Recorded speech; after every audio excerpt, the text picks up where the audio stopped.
নমস্কার সবাইকে। চলে এসেছি কথা ধারাবাহিকের নতুন একটি আপডেটস নিয়ে। আজকের গল্পের শুরুতেই আপনারা দেখতে পাবেন, যেহেতু মান্ডবী জানে যে কথা নার্সারিতে গিয়েছে গাছে জল দিতে, আর এই সুযোগেই মান্ডবী চলে আসে এভির কাছে। বলে যে কথা যখন যখন এভির কাছে থাকবে না, তখনই আমি এই সুযোগটাই এভির পাশে থাকবো, ওর কাছে ক্ষমা চেয়ে ওর পাশেই থেকে যাব।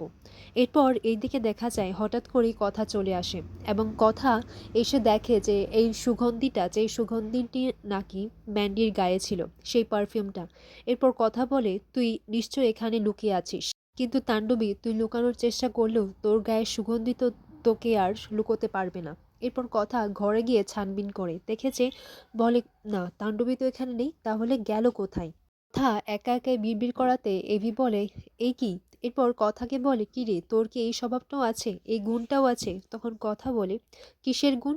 তখন এভি বলে, এই যে তুই একা একাই নিজের সঙ্গে কথা বলছিস, মানে এইচওএফ তোর মধ্যে এক একটা গুণ দেখে দেখে টিক করে এখানে নিয়ে এসেছে, তাই তো?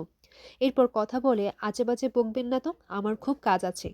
এরপর দেখা যায় যে কথা রং তুলি নিয়ে বসে পড়ে, আর ওদের সবটাই মান্ডবী জানলা থেকে দাঁড়িয়ে দাঁড়িয়ে দেখছিল।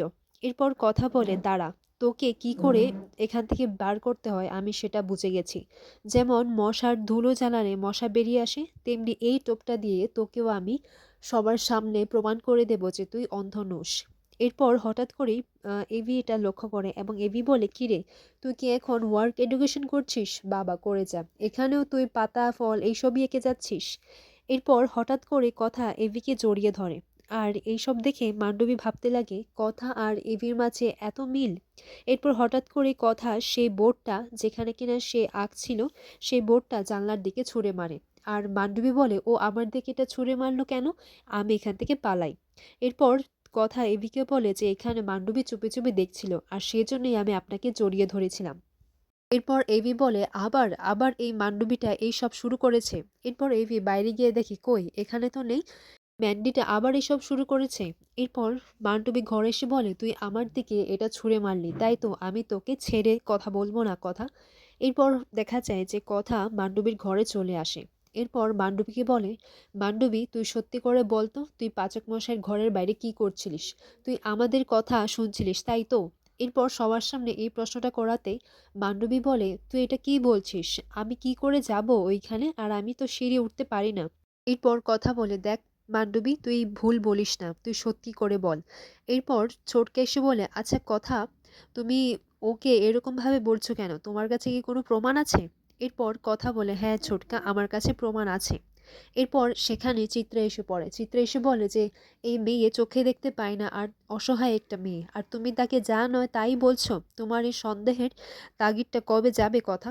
এরপর কথা বলে, মেজমা, কথাগুলি গুহ কোনো সময় কোনো প্রমাণ ছাড়া কাউকে এমনি এমনি প্রশ্ন করে না। কথাগুলি গুহ যখন কিছু বলে তাহলে প্রমাণ সমেতই বলে। এরপর কথা বলে, আমি যে রংটা করছিলাম সেই রংটাই মান্ডবীর হাতে লেগে আছে। আপনার মনে আছে পাচক মশাই, আমি আমার রং করা কার্ডবোর্ডটা আমি জানলার দিকে ছুঁড়ে ফেলে দিয়েছিলাম, আর সেই রংটাই মান্ডবীর হাতে লেগে গেছে। আর এটাতেই বোঝা যায় যে ও নাটক করছে। এরপর মান্ডবী এই সব কিছু দেখে আর ভাবছে যে ও তো ধরা পড়ে যাবে। এরপর মান্ডবী সবার সামনে নাটক করতে শুরু করে দেয়। বলে যে, তোমরা সবাই তো আমাকে দেখেছো, আমি তো হেতড়িয়ে হেতড়িয়ে হাঁটি। আমি যদি সবসময় আমার নিজের চোখে দেখতাম তাহলে কি আমি এটা করতে পারতাম? আর আমার চোখের যে দৃষ্টি নেই, আর আমি যদি দেখতে পারতাম তাহলে তো সব থেকে বেশি আমি হ্যাপি হতাম। আর আমি চাই না আমার মতো কেউ দৃষ্টিহীন হোক। আমি সেই কষ্টটা অন্যদেরকে বুঝতে দিতে চাই না। বান্ধবী বলে যে, তোমরা তো সবাই দেখেছো আমাকে কিভাবে চলাফেরা করতে, তাহলে আমি এভাবে কি চলতাম? আর অ্যানি, তুই তো জানিস সবটা, তুই চুপ করে আছিস কেন? বান্ধবী সবার সামনে এই একই নাটক করে যায়। এরপর চিত্রা বান্ধবীর হয়ে বলে, আচ্ছা কথা, তোমার কি একটুও লজ্জা করে না? তুমি এইভাবে ম্যান্ডিকে প্রশ্ন করছো? এরপর এভি বলে, ও এমনি এমনি করছে না, আর আমরা তো সবাই জানি ম্যান্ডি আগে কি কি করেছে। এরপর চিত্রা বলে, তাহলে ম্যান্ডিকে এই বাড়িতে আসতে না দিতেই পারতে, ওকে এই বাড়িতে কেন নিয়ে এসেছো? এরপর এভি বলে, আমি তো সেটা চাইনি। তখন বান্ধবী বলে, আচ্ছা ঠিক আছে, আমি এখান থেকে চলে যাচ্ছি। এরপর এভি বলে, হ্যাঁ সেই তুই যা, এটাই ভালো। এরপর চিত্রা বলে, এভি কি করছোটা কি, শান্ত হয়ে কথা বলো। এরপর কথা বলে, তুই কোথাও যাবি না মান্ডবী, তুই এখানেই থাকবি। এরপর এভি বলে, তুই এটা কি বলছিস? তখন কথা বলে, হ্যাঁ আমি ঠিকই বলছি। আর মান্ডবীর দৃষ্টি ফেরাতে আমরা সবাই ওকে সাহায্য করব। আমরা মান্ডবীকে ডাক্তারের কাছে নিয়ে যাব আর সেটা কালই হবে। এরপর এবি বলে, দেখেছো তো ও কি করছে, আর ও তো নিজের কথাই এক থাকে না, তাহলে ওর হয়ে আমি লড়াইটা কি করে করব। এরপর সবাই ডিসাইড করে যে হ্যাঁ, ও ঠিকই বলছে। আর ছোটকাও বলে যে ও যখন বলছে তাহলে নিশ্চয়ই কোনো কিছু একটা কারণ হবে, কথা তো এত বোকা নয়, নিশ্চয়ই এর পেছনে কোনো না কোনো একটা কারণ থাকবেই। এরপর কথা আর এবি যখন ডাক্তারের সঙ্গে অ্যাপয়েন্টমেন্ট নেওয়ার কথা বলছিল, সেইখানেই চিত্রা তাদের কথা শুনে নেয় এবং কোন ডাক্তারকে দেখাবে সেটাও শুনে নেয়। পরের দিন সকালে সবাই মিলে মান্ডবীকে ডাক্তারের কাছে নিয়ে যায় এবং মান্ডবী বলে সেই আমাকে ডাক্তারের কাছে নিয়েই আসলো।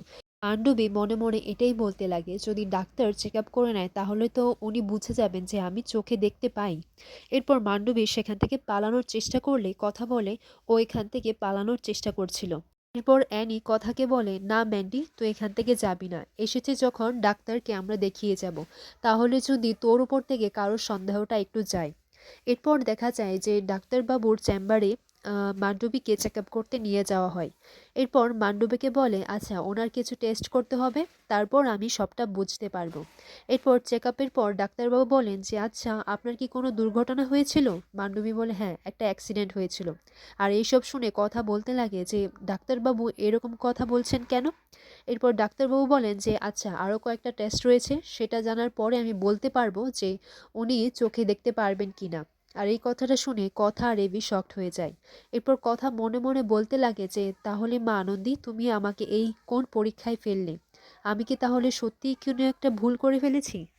পর মান্ডবী কথাকে বলে, দেখেছো তো তোমরা, আমি তো বলেছিলাম যে আমি চোখে দেখতে পারবো না, হয়তো তোমাদের কোনো একটা ভুল হয়ে গেছে। আচ্ছা ঠিক আছে, কিছু হবে না। আর মান্ডবী বাইরে গিয়েও সবাইকে এটাই বলে যে হয়তো ওদের একটু ভুল হয়ে গেছে, তোমরা কেউ ওকে কিছু বলো না। এরপর অ্যানি বলে, কেন বলবো না, ওর তো এটা বোঝা উচিত ছিল। আর আমি তো বলেছিলাম যে তুই চোখে দেখতে পাস না, তাহলে ওর সবসময় সবার উপর এত সন্দেহ থাকে কেন, কালকে তো আমাদের উপরও সন্দেহ করবে। এরপর এবি বলে, আচ্ছা এইসব ছাড়, আমাদের এখন বাড়ি ফিরতে হবে। কথা বলে, তাহলে মা আনন্দী, আমার কি সত্যি ভুল হয়ে গেছে। আগামী পর্বে দেখা যায় কথা এবিকে বলে, আচ্ছা মান্ডবীকে কোনো একটা ব্লাইন্ড স্কুলে ভর্তি করিয়ে দিলে কেমন হয়, তাহলে তো ওর পড়াশোনাটাও চালিয়ে যেতে পারবে। এরপর এবি বলে, ব্লাইন্ড স্কুল, হ্যাঁ এটা তো খুব ভালো বলেছিস। এরপর চিত্রা এই কথাটা শুনে নেয় এবং মান্ডবীকে জানায়। মান্ডবীকে বলে, তুমি ব্লাইন্ড স্কুলের পেছনের গেটের দিয়ে তুমি চলে আসবে, আর সেখানেই কোনো একটা ক্যাফেতে বসে আমরা নয় বাকি প্ল্যানটা করব।